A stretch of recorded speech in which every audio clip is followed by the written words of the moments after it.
Well, morning all. As you may gather, I'm sat in the van on my lonesome. Do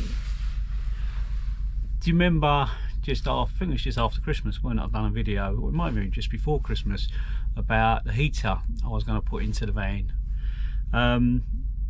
Well, and I said I was going to do a video on that, showing the installation of it.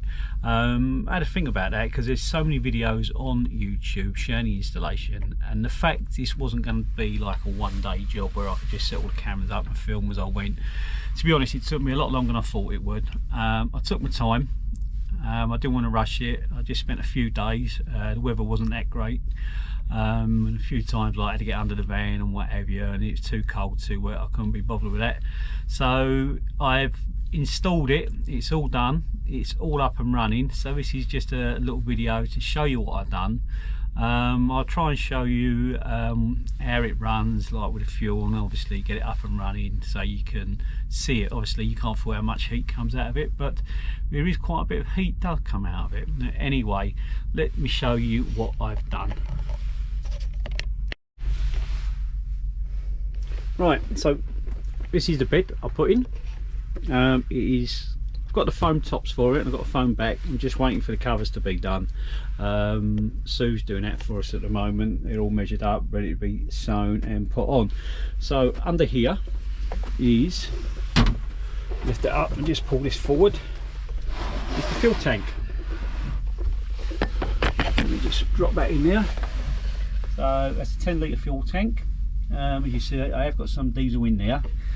When I initially plumbed all this in, it was all fine, and then I'd come in the following day and I could smell diesel, and this had come apart from the pump to the actual fuel tank, and there was diesel everywhere.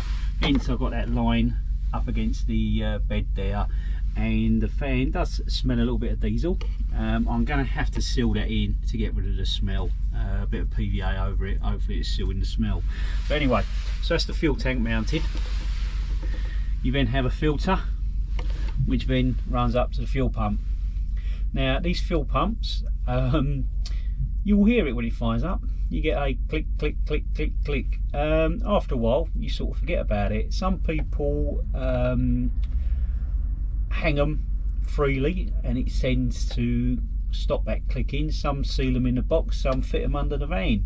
To be honest, I'm not too fussed about it. It's not like I'm going to be running this heater at night, because I was worried as well about in case of any fumes or carbon monoxide, anything like that.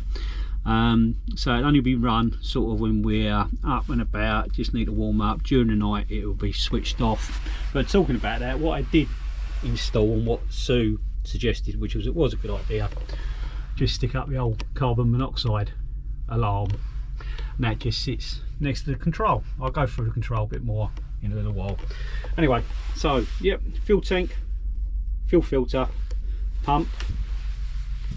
Lift this one up, and then I'm just going to pull this forward. Just got to take the hose off here, and I'm just going to pull this one forward. And under there, I'm sorry if the light's not that brilliant. Hang on, let me just bring some light to it. That might be better. Is the actual heater itself. So what happens there, the fuel line, as you can see, disappears in the floor of the van and goes underneath. It then comes up underneath the van. Under that plate there is a hole which is all sealed, is where the fuel line comes back into the heater, and where the exhaust goes out, and where the air inlet comes in, and that's all sealed, screwed to the floor, so shouldn't be getting any fumes or anything coming back, and it's all gas sealed on the exhaust as well.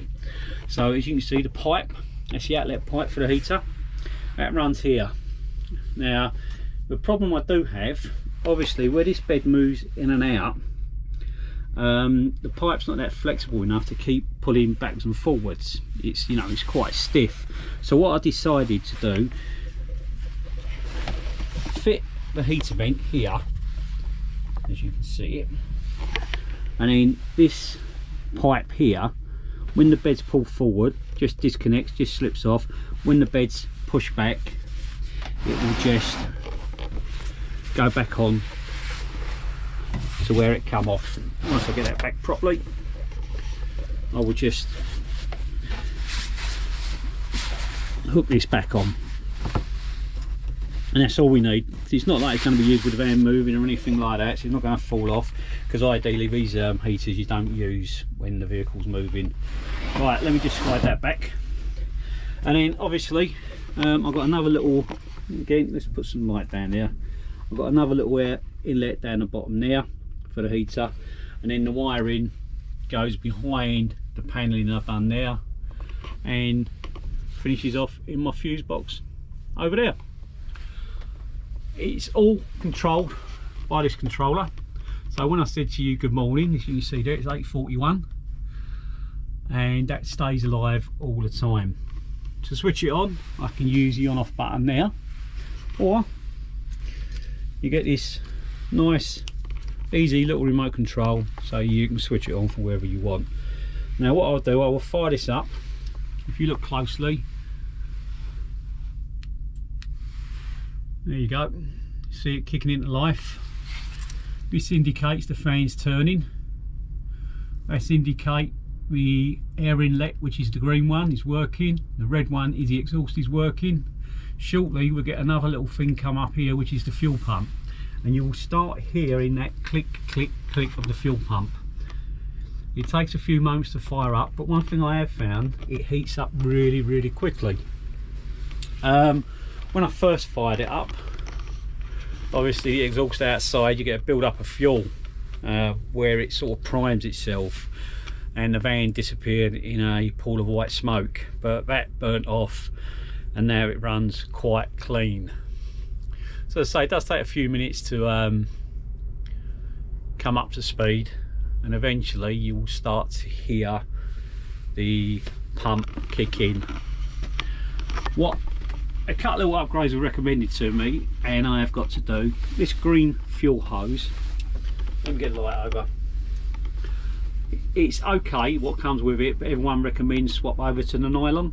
So I've ordered some nylon fuel hose, and I will swap all that over, and especially where it's slightly exposed under the van. I've protected it as much as I can, just so it gives a bit more longevity with it. There you go. So we hear the click click click of the pump. And if you look closely, you might actually see the fuel moving. If you're asking, we got air bubbles in there, it's allowed. There's not a lot you can do about it, and it happens. You get some air bubbles in there, but it's not anything to worry about. Obviously massive air bubbles, then fuel's not going to get to the heater and it's going to kick out.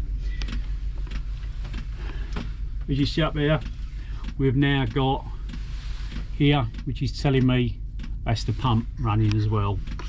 I can adjust my heat up and down wherever I want it.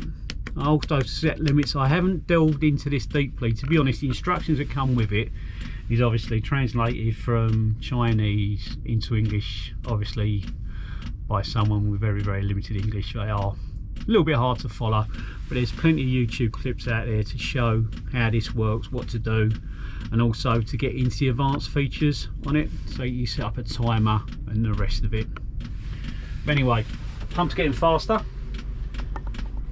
If you listen, you may be able to hear the heater is on. I am getting air blowing at the moment. Admittedly it's cool, but it does start warming up.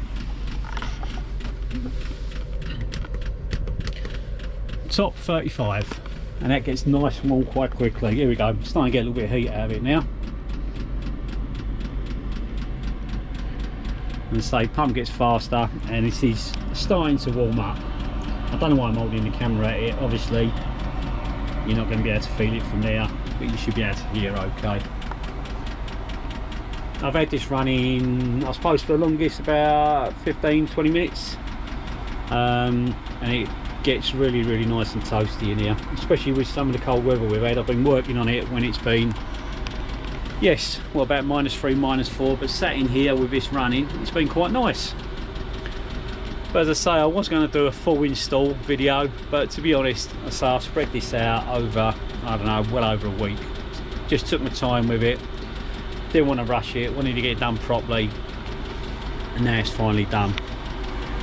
And that now is blowing out some lovely heat. Obviously I can rotate that wherever I want. And I say at night it will be disconnected. If I do want it on at night and the bed's out, that's fine. The pipe will just be on the floor there and the heat will still come through.